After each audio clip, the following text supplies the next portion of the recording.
Guys YouTube एउटा यस्तो social media platform हो जसको युज हामीले नियमित रूपमा हाम्रो आवश्यकता अनुसार गरिरहेका हुन्छौँ। आजको यस भिडियोमा म बताउनेछु युट्युबले ल्याएको 5वटा अपडेटको बारेमा जसको युज हामीले गरेर छुट्टै मजा र छुट्टै आनन्द लिन सक्छौँ।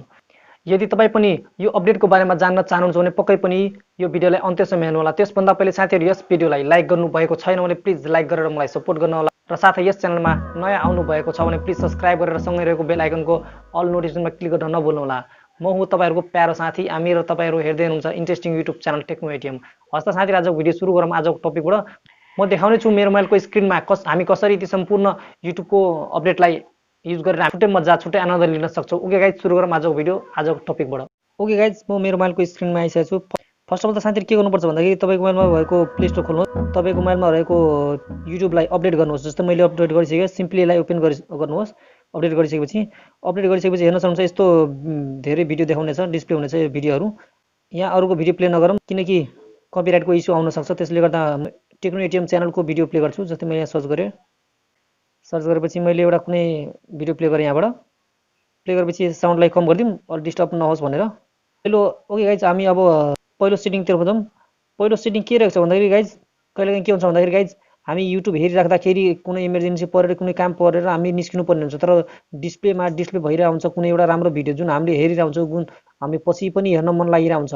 त्यो भिडियो हामीलाई हेर्न मन लागिरहेको छ, जुन भिडियो हामी कसरी हेर्न सक्छौँ भन्दाखेरि जस्तै माथि रहेको प्लस आइकनमा सिम्पली टच गर्नुहोस्।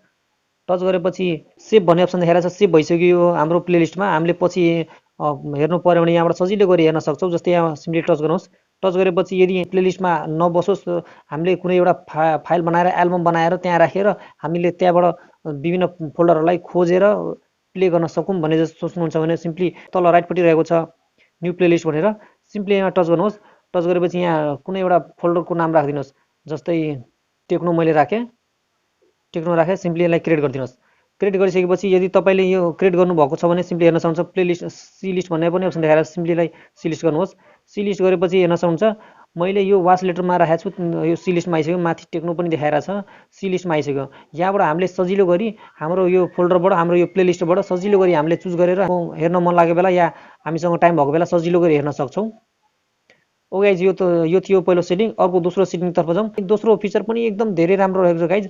दोस्रो फिचर के रहेको छ भन्दाखेरि जस्तै हामीले मैले पोर्ट्रेट मोडमा हेरिराखेको बेला ल्यान्डस्केपमा गरौँ पहिला। यहाँ ल्यान्डस्केपमा यसरी हामीले हेरिराख्दाखेरि हामीलाई पोर्ट्रेट मोडमा राख्नु पर्यो भने पोर्ट्रेट मोडमा गर्नु पर्यो भने हामीले ब्याक गर्नु पर्थ्यो, तर अब ब्याक गर्नु पर्दैन गाइज। किन भन्दाखेरि हामीले सजिलो गरी यहाँबाट माथि लङ प्रेस गरेर तल यसरी सार्नु भयो भने हेर्न सक्नुहुन्छ, तल यसरी सार्नु भयो भने पोर्ट्रेट मोडमा अटोमेटिक जाने। अगेन मैले लङ प्रेस गरेँ, सिम्पली तल तान्छु। तल तानेपछि हेर्न सक्नुहुन्छ गाइज सजिलो गरी हाम्रो पोर्ट्रेट मोडमा गइसक्यो।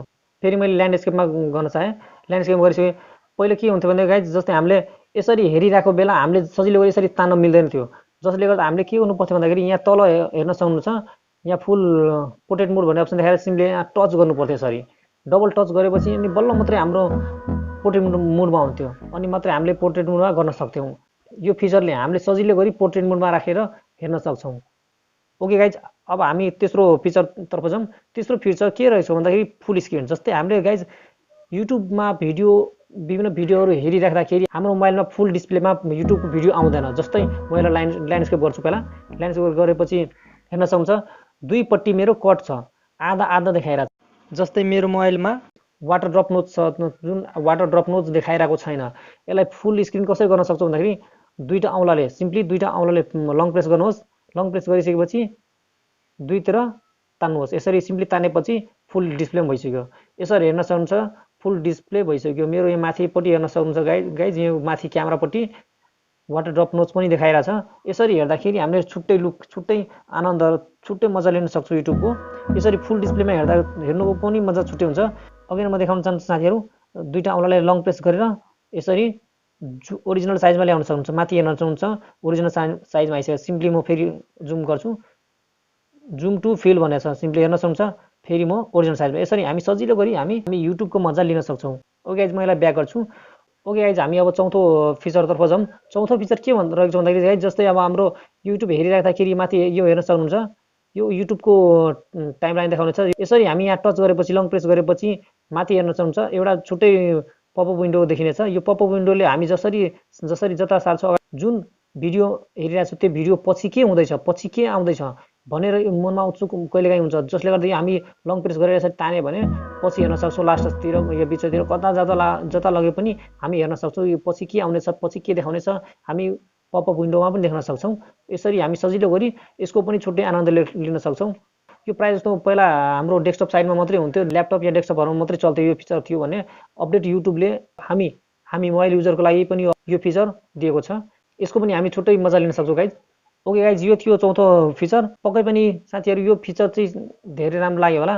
ओके गाइज, अब पाँचौँ फिचरतर्फ जाउँ। पाँचौँ फिचर के रहेको छ भन्दाखेरि जस्तै हामीले यहाँ हेर्न सक्नुहुन्छ अटो प्ले भन्ने अप्सन देखाइरहेको छ। अटो प्लेमा के हुन्छ भन्दाखेरि यो भिडियो लास्टमा गएपछि अटोमेटिक अर्को प्ले हुनेछ।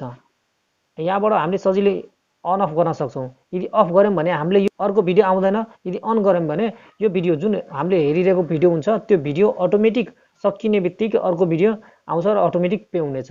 यो फिचर पनि धेरै राम्रो छ गाइज। हाम्रो कहिलेकाहीँ हामी गीत सुनिरहेको बेला कहिलेकाहीँ हामी मोबाइल नचलाई गीत बजाएर कुनै छेउछाउमा राखिदिन्छौँ र गीत ननस्टप प्ले होस् भन्ने चाहन्छौँ भने यो फिचर धेरै नै राम्रो लाग्छ। ओके गाइज, आजको लागि यो भिडियो यति नै। गाइज, यो 5वटा फिचर मध्ये तपाईँलाई कुन फिचर सबभन्दा धेरै राम्रो लाग्यो त्यो फिचर कमेन्ट बक्समा कमेन्ट गर्नु होला। कुन फिचर तपाईँलाई सबभन्दा राम्रो लाग्यो, कुन फिचर युज गर्न चाहनुहुन्छ। ओके गाइज, आजको लागि यति नै। आशा गर्छु यो भिडियो राम्रो लाग्यो होला। यो भिडियो राम्रो लाग्यो भने लाइक गर्न नभुल्नु होला। Okay guys, take care, by.